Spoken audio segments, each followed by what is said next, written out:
Olá, boa noite a todos. Me chamo Jaco Henrique. Hoje eu vou falar um pouquinho sobre a arguição de descumprimento de preceito fundamental, a ADPF.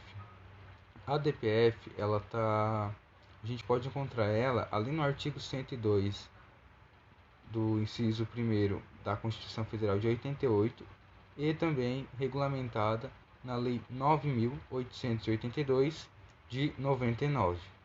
Mas e qual é o seu objetivo? O seu objetivo é evitar ou reparar lesão a preceito fundamental resultante do ato do poder público e também podemos ser questionados o que é um preceito fundamental.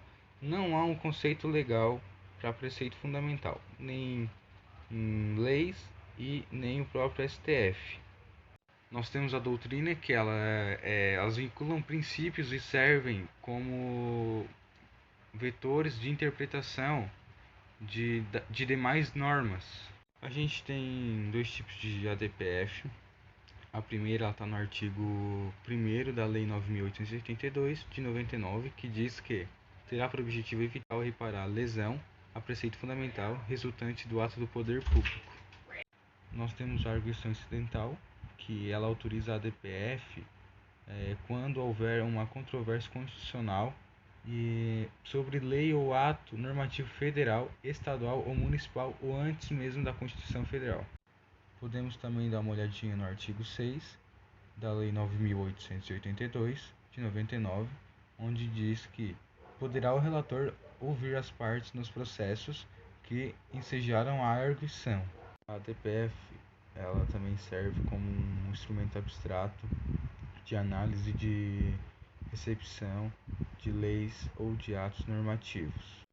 Então é aí que a gente vai ver se aquela lei foi ou não recepcionada pela Constituição Federal a partir de um instrumento abstrato, de um controle abstrato de constitucionalidade. E no artigo 4, inciso 1º da Lei 9.882 de 99, diz que a ADPF não será admitida quando houver outro meio eficaz de sanar a lesividade. Então temos o princípio aí da subsidiariedade, que quando não couber a ADI, que significa ação direta de inconstitucionalidade, ou a ADC, que significa ação declaratória de constitucionalidade, aí sim vai caber a ADPF. Orientação jurisprudencial, súmula comum e vinculante, não cabe a ADPF. Já o controle político público cabe à DPF quando ter um abuso governamental. Aí sim cabe à DPF. Competência para julgar uma DPF, quem tem é o Supremo Tribunal Federal, que está fundamentado lá no artigo 102, inciso 1º da Constituição Federal de 88. Legitimidade ativa.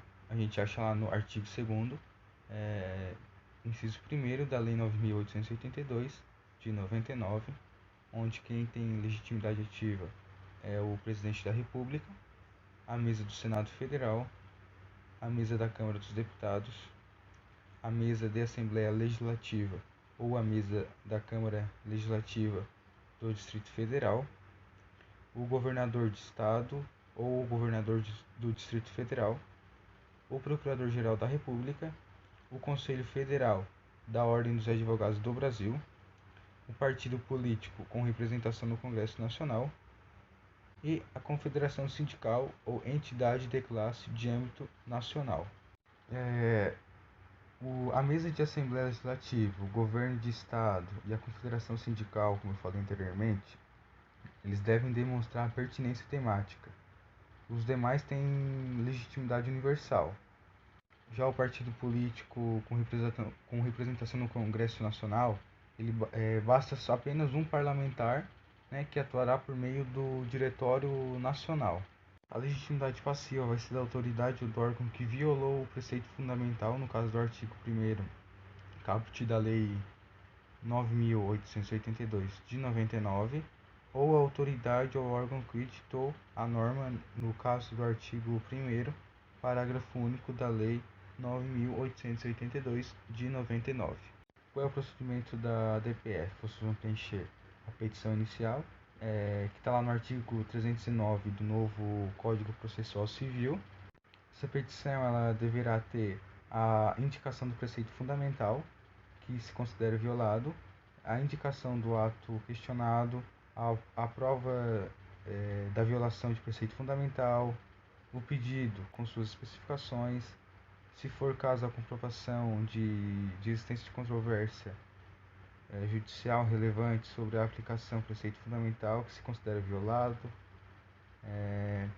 Também diz lá no artigo 3, parágrafo único do artigo 3 da Lei 9.882 de 99, ela diz que a petição inicial acompanha de instrumento de mandato. Se for o caso, será apresentada em 2 vias, devendo conter cópias do ato questionado e dos documentos necessários para comprovar a impugnação.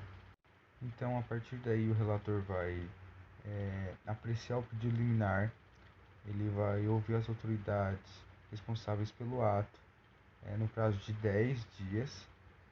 Depois, ele vai ouvir o advogado geral da União e também vai ouvir o Ministério Público no prazo de 5 dias. A medida cautelar está fundamentada no artigo 5º da Lei 9.882 de 99, onde diz que o STF ele pode deferir o pedido de medida liminar, e no inciso 1º, diz que em caso de urgência, extrema urgência, perigo, né, de lesão grave, ou ainda em período de recesso, poderá o relator conceder a liminar. Esqueci de comentar também que aí o STF ele só vai poder deferir o pedido de medida liminar com a maioria absoluta dos seus membros. O que você vai pedir na sua ADPF? Você vai pedir uma medida cautelar, que está lá no artigo 5º do inciso 3º da Lei 9.882 de 99. Vai pedir também uma intimação, né, dos responsáveis, que está lá no artigo 6º da Lei 9.882 de 99. Vai fazer também o pedido da intimação, artigo 103, inciso 3º, Constituição Federal de 88. Vai fazer o pedido da vista, artigo 7º, parágrafo único da Lei 9.882 de 99, e também a procedência, que está lá no artigo 10 do inciso 3º da Lei 9.882 de 99. E para fazer o julgamento de uma ADPF, a Lei 9.882 de 99, ela prevê que tem que haver no mínimo 8 ministros, né, para que haja o julgamento. E também tem que, para ter uma decisão certa, né, uma decisão que gerar validade, terá que ser por maioria absoluta. Transitado e julgado a decisão e decorridos 10 dias, publica-se a parte, né, dispositivo no Diário Oficial da União. Não se admite a ação rescisória, apenas embargos declaratórios, observando seu regramento processual, ou reclamação na forma do regimento interno do STF. A DPF tem os seus efeitos. Temos o efeito erga omnes, o efeito ex tunc e o efeito vinculante. Erga omnes é o efeito de algum ato ou lei que atinge todos os indivíduos de uma determinada população. Temos o efeito vinculante, né, que as decisões tomadas em sede da DPF vinculam todo o Poder Judiciário e vinculam a administração pública federal, autárquica e fundacional.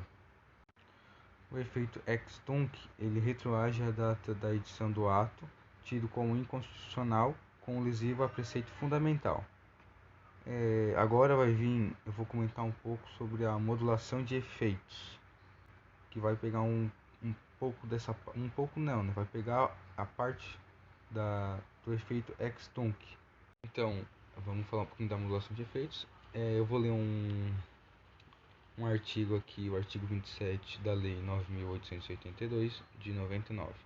Ela diz que, ao declarar a inconstitucionalidade de lei ou ato normativo, e tendo em vista razões de segurança jurídica ou de excepcional interesse social, poderá o Supremo Tribunal Federal, por maioria de 2/3 de seus membros, restringir os efeitos daquela declaração ou decidir que ela só tenha eficácia a partir de seu trânsito em julgado ou de outro momento que venha a ser fixado. Então, a modulação de efeitos, ela caracteriza o STF a restringir o efeito ex tunc por segurança ou excepcional interesse social.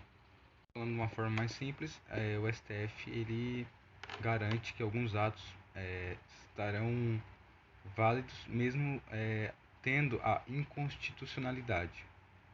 Então, caso venha acontecer a inconstitucionalidade, o STF vai decidir, né, se vai continuar válido ou não, né, a norma, porque dependendo da situação pode afetar a economia, pode afetar outras partes que acabaria deixando, né, o nosso país em uma situação ruim.